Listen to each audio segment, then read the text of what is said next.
Hello, everyone, and welcome back to another episode of A God Shift. I am your host, Shayna Rattler, and I want to thank you so much for being here today. And before we get started, I want to ask you a favor.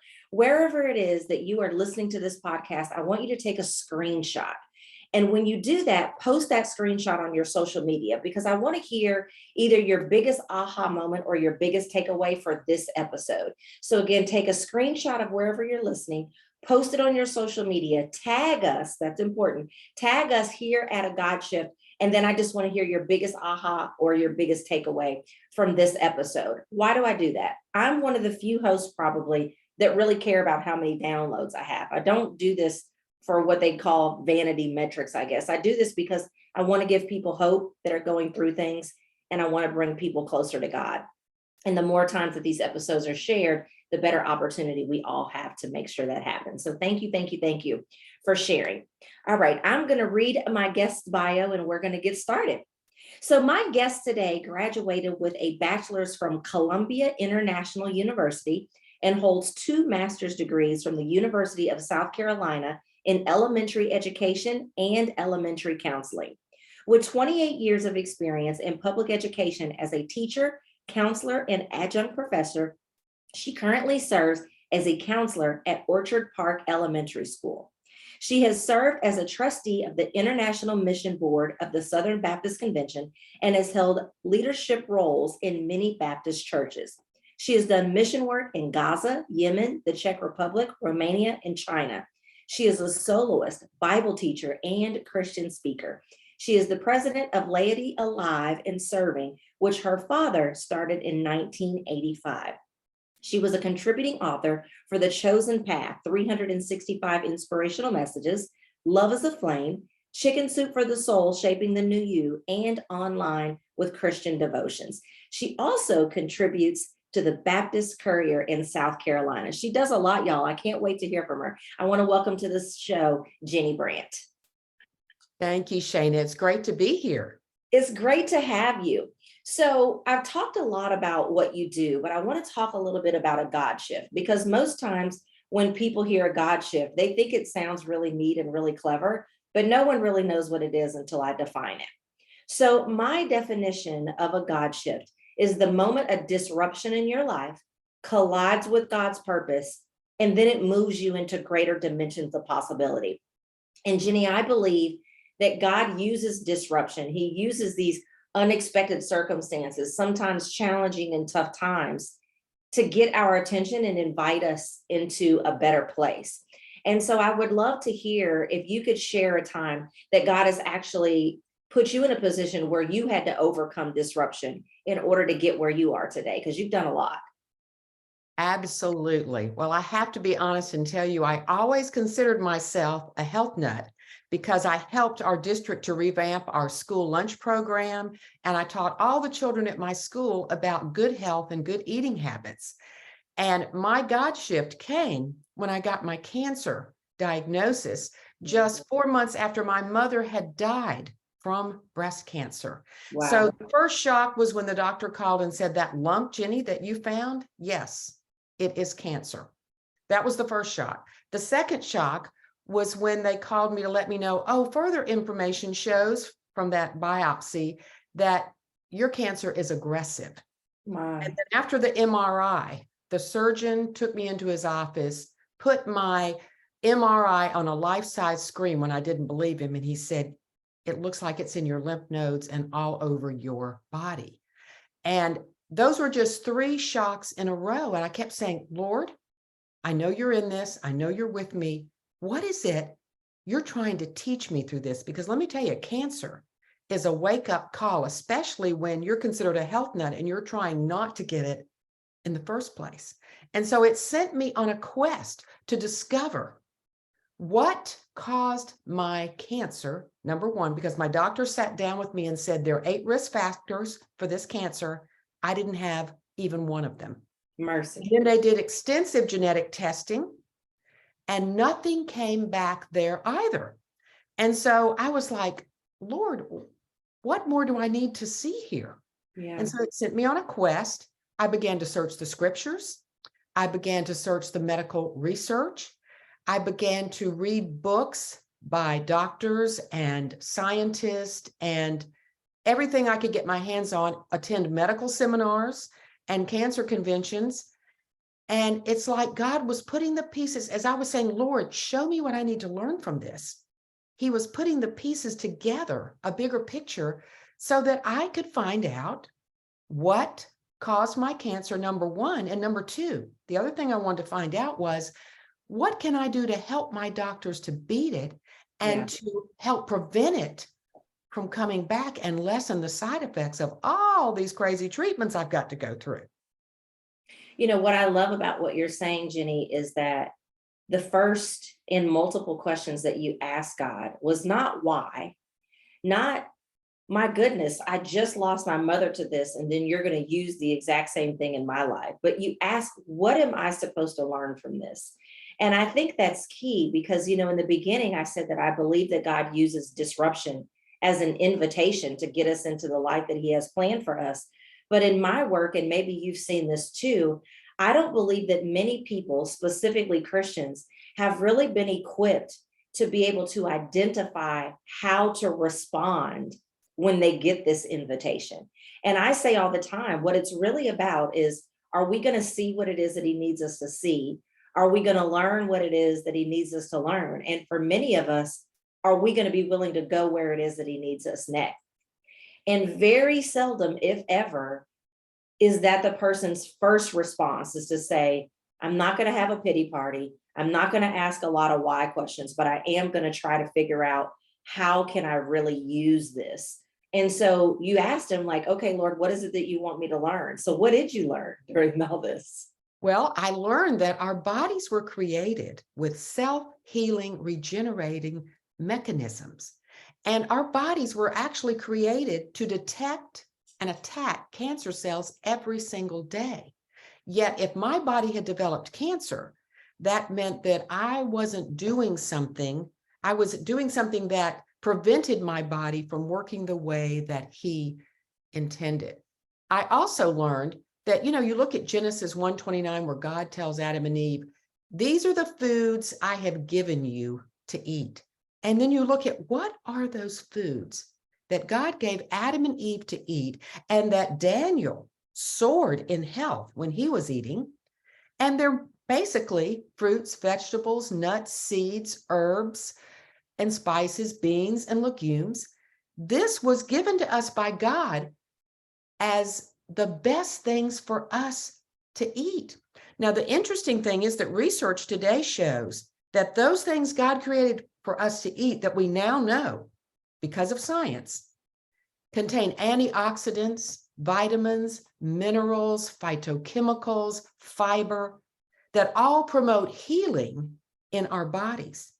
These are the things that the average American is eating 2, maybe 3 of, and they think French fries is a healthy vegetable. It is not. So we're way off the beaten path. Now, I was eating 5 or 6 of these a day, and I found that for my body, that was not enough. I found many things, and that's why the 8 steps in my book, 5 of them I already knew about, and I had to go deeper. 3 I knew nothing about. And I felt like, wow, how did I miss this all of my life?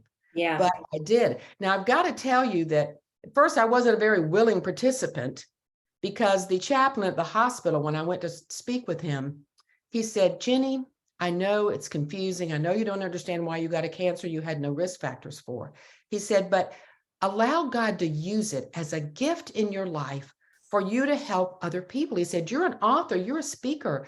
Think of the book you could write to help other people. And I looked at him and I said, I don't want this gift. I don't want to write a book. I don't want to be the cancer queen that talks about cancer and breast cancer and how to survive it.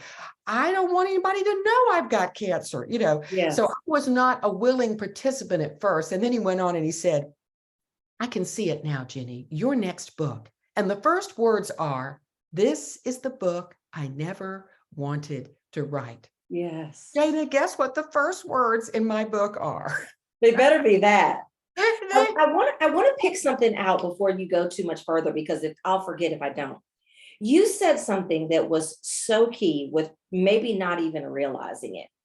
I for the last season, let's just call it that. The last season of my podcast, I was talking about kingdom authority. I was talking about the authority that God has given us as believers, because I believe that we have a role to play in God's will for our lives, and He has a role to play in God's will for our lives. But too often, because we're taught that God is so great and powerful and all the things that He is, I believe that it puts us in a position where we kind of take a backseat to what it is that we can do. Because as soon as you said self-healing, it immediately made me think about the fact that you said, I'm going to look at what God has already given us, and how can I use those things to get into a better place in my life. I didn't just sit around and only pray about it. I didn't just sit around and only talk to my spiritual leaders about it, because that's still putting what I could be doing in someone else's hands. And so I don't want to just skip past the fact that, yes, God gave it to you, but you made up in your mind to say, listen, it's not just my doctor's responsibility to heal my body. It's not just God's responsibility, even though that the word tells us that healing is the children's bread, but I have a role to play. And so let me look at the tools and the resources that God has given me to make sure that I'm doing what only I can do. My spiritual father says, you do what only you can do, and then leave for God to do what only He can do. And so I didn't want to skip past the nugget that is in that we have a role to play in God's will for our lives. We actually have an opportunity to partner with God and co-create getting to where it is that He needs us to be in life. Did you do that intentionally, or were you cognizant of that? Or was that something that you kind of just picked up on the back end? Well, the Bible tells us, our body is a temple, and we're to take care of the temple. And I had to go back to that and say, okay, how am I not taking care of this body, this wonderful self-healing body that you have given me? And it took me a while to see it. But again, yes, we all have responsibility, and we have that. And God gives us the responsibility to take care of our body. He gives us this wonderful, amazing body as a gift. But a lot of times we don't take care of it. Yes. I mean, the fact that we don't eat these gifts of nature that He has given us, that we don't properly hydrate, that we don't move and exercise each day. Scientists and doctors and researchers will tell you that the sedentary lifestyle is the new smoking. We may say, oh, as Christians, we don't smoke. But if you're leading the sedentary lifestyle, you've got a high risk for cancer. Yes. So it's what we do is important, and we are commanded to take care of our body, and we should use good common sense. And I was trying to do that, but I had missed so many things because I was brought up in this culture where we eat the standard American diet. And guess what? All the doctors told me.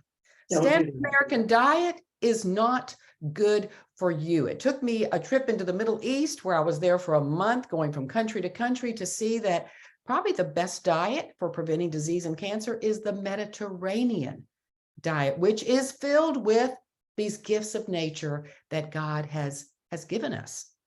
So really, we need to do a check, especially in America, where we are probably we have the best medical inventions, and, we have so many things to help us and prosperity, and we're not making very good choices. Yeah. So, we have to look at what we're doing. That's and right. What God commands us to do. And we are told to take care of this temple. And when you realize how this temple was created to work and what we need to do to keep it that way, then, that helps you to fight disease and keep your immune system strong. And the 8 steps in my book are all about keeping your immune system strong, because they all enhance the immune system that God has gifted us with. Yes. So Ginny, we're going to take a quick break, but when we come back, we're going to talk about a little bit about some of the things that can actually get in the way when we're trying to create a better life. And we're going to share some tips and advice as to how we can do that. So we'll be right back.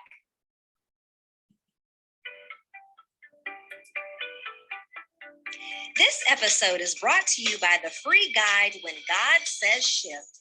Inside, you'll discover the 4 shifts required to reveal God's plan, to ditch disruption or delay, and get his blessings faster. Head to agodshift.com to access it now. All right, welcome back. So before the break, Jenny, you and I were talking a lot about why God uses things in our lives. I believe that he's very intentional and he's very strategic about why he picks the thing that he picks. Because for you, he picked illness in your body. For me, he picked everything in my life drying up in order to get my attention and say, hey, all the things that you've done in the marketplace, I now want you to take all of those things and help me build the kingdom. So just like those of us who are parents, he knows what it's going to take to get his children's attention. And you so eloquently have laid out the right question to ask when God uses something in our lives to get our attention. I like to say disruption is not always negative. Sometimes God can use something positive to get our attention. Think about Abram in Genesis when he said, go to the land that I will show you. He had to leave everything that, he was going to a good place. And so sometimes God asks us to let go of trash. Sometimes he asks us to let go of treasures. Now, I think the negative things are the ones that we probably naturally give the most attention to. But I'm curious, in your experience, either from your own personal experience or people that you've had the opportunity to come into contact with, you touched on this a little bit before we went to the break when you talked about using things as a tool, using the things that God gives you as a tool. And so in your experience, since we know that the bad things, if you will, that come into our lives can actually become positive things, they can actually be used to help us if we use them properly. What have you noticed are some of the common barriers? Like if someone is listening to this and they're like, you know what? I've got some disruptions going on in my life. I want to make sure that I'm using it to develop me and not destroy me. What are some of the things that you notice that get in the way, that keep people from being able to do that, keeping them stuck? Well, a lot of times people are absolutely blind to things. Like, for example, when they have an illness, the first thing they say is, like you said, Lord, why me? Haven't I served you? And they don't look at what they're doing that may be causing it. And they blame, God gets the blame for a lot of things that he doesn't deserve to get the blame for. I saw someone say on Facebook a few days ago, they're dealing with cancer and now they're dealing with heart disease. And the first thing in my mind now with what I know is, have you looked at your diet? If you have heart disease and cancer, and his cancer is highly related, the type he has, to diet, do we ever look at, are we eating what God wants us to eat? Are we taking care of our body? What first people do is they, I'm going to go to the doctor, and the doctor is supposed to fix this. Yes. And the doctors are really trying hard to fix it, and they're bringing out every tool they have. But one of the greatest tools is your own lifestyle and looking at how you're living. And I see that in America, a lot of people are, some people are willing to change. Most people are not willing to change their lifestyle. They get a diagnosis and it's like, this is the doctor's responsibility to fix. And they don't realize that, God might be using this in their life to try to show them, you need to change the way you're living. This has happened as a natural consequence of your own lifestyle. So yeah. I don't think we tend to, even as Christians, look at it that way. And I looked at it that way because my father died from Alzheimer's disease. And as he was going through the stages, I began to research what caused it, only to find out, just like cancer, both are 90% lifestyle. Oh, there may be some genetics involved, but it's not as much as people think. Yeah. I know for myself, I never really thought about, before the break, you talked about God's command to treat our body like a temple. And since you had something go awry in your body, you asked yourself, let me take a look at how I'm treating this temple. For those of us who have never really struggled with weight, for those of us that may be asymptomatic, we feel just fine. I think that that's one of the things that can get in the way of us really taking a good look at whether or not we're treating our bodies like temples, to see if we're eating right, to see if we're living a healthy lifestyle. Because I'm like, I'm not overweight, I'm not in any pain, I don't have low energy, all of the things that are usually indications that something is going on in your body. And I think that we, myself included, do ourselves a major disservice when we think that we can overlook some of the key things that we should be doing just because we don't see anything wrong. Either it hadn't gone wrong yet, which I'm not claiming it, And or it's true. we just can't see it.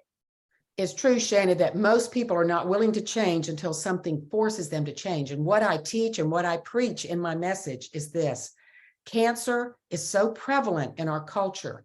It is right now, 1 in 2 people get cancer. They're saying by 2030, it may be 1 in 1, meaning everyone will face 1 or more cancers in their lifetime. And what I'm trying to get people to realize is, let's don't wait until you get the cancer diagnosis like I did, and you have to go through chemo and immunotherapy for a year, and surgery after surgery after surgery, and radiation, and then drug therapy for 5 years. I mean, boy, that's a long, tough treatment load. Yes. It's better to put a plan of prevention in place, realizing that heart disease is skyrocketing, dementia is skyrocketing, autoimmune conditions, they're over 100 now, highly related to diet and lifestyle.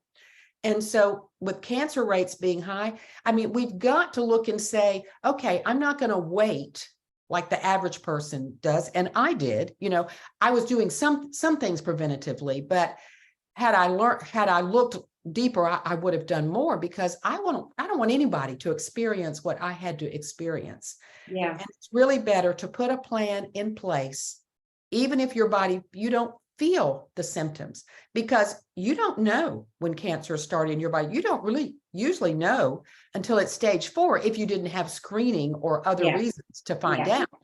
So it's really important that we look at medicine as prevention, taking care of our body preventatively, and not waiting for that terrible heart event to happen. Oh, now we have to have open heart surgery.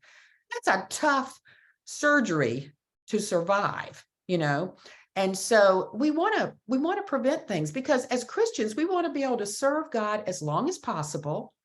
And if you're sick all the time and you go through cancer like I did, I mean, 3, 4, 5 years of my life got knocked out with fighting this disease. Yeah. So we can serve God more effectively if we keep our bodies healthy. Wow. You're a wealth of information, Ginny, and I know that your book is full of information as well. And I know that there's probably a lot of things that a person can do and should do.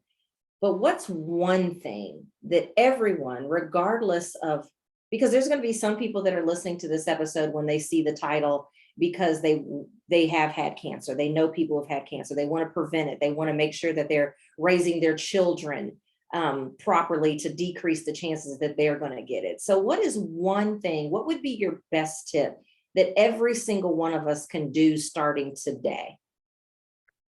I'd have to give you 2 quickly. Okay, that's fine. All 8 in my book are important, but hydration is critical to every cell in your body and every organ system. And so without proper hydration, your body that's created by God to detect and attack cancer cells can't do it if you're not properly hydrated. And the other one I would have to say that's so key is movement and exercise every day. Movement is life, and movement helps your lymphatic system, which is the only system in your body that requires exercise and movement in order to work. The rest of them work autonomously. And so we cannot have this sedentary lifestyle if we want to be healthy. It affects every system in our body as well. And so one of the best things you can do during the cancer journey, even during chemo, they've now found in research, they didn't know this when I did it during the chemotherapy journey, is to move every day. I walk 2 miles before every chemo, 2 miles afterwards. You do what you can when you can, but movement is key to surviving and preventing cancer. Well, my pastor used to say, if you can't say amen, just say ouch. You just stepped all over my toes. But it's a good thing. You're here for a reason. Well, the good thing is neither one of these things, the first 3 things in my book, well, a lot of things in my book don't cost a dime. You know, there are things you can do and they're not going to make your budget go up, you know? That's important, especially in a, at the time of this recording, everything is a lot more expensive than it used to be. And I don't think prices are going to go down. I was telling someone not that long ago, and I don't want to get off on a tangent, but post COVID, I believe that a lot of organizations had to make up for as much money as they could that they lost. So, prices began to skyrocket. And for the most part, people have been finding a way to pay for things. So in their mind, they're thinking, well, you've been paying for them, so we're not going to take them back down. So I'm glad to hear that, because like you said, cancer is such a prevalent thing in our society. And according to the statistics that you gave, it's going to become occurring more and more. And so I'm glad to hear that some of the steps that you have are things that all of us can do, regardless of what resources that we may have access to. So Ginny, we've got to begin to wrap this conversation up. And so I would love to know, where can our listeners follow you? They can go to my blog site at ginnybrant.com. I do have a cancer prevention and wellness blog they can sign up for. You can click on a link to buy the book, and you can also reach me through that website. And do you have a social media that you would like them to go to that you post stuff on? I do. It's called Unleash Your God-Given Healing. Okay. And is that on Instagram or Facebook? Facebook. That's on Facebook. Perfect. All right, Ginny. Well, I'm going to make sure that the links to your social media and your resources are in the show notes so that people can click on it. We talked about before the episode, your name has a unique spelling just like mine. So when people are looking for Ginny Brant, you're not going to spell it the way that you think you're going to spell it. So be sure to look in the show notes and click directly on the link. Again, please, please, please share this episode. I talk about a lot of things on the show.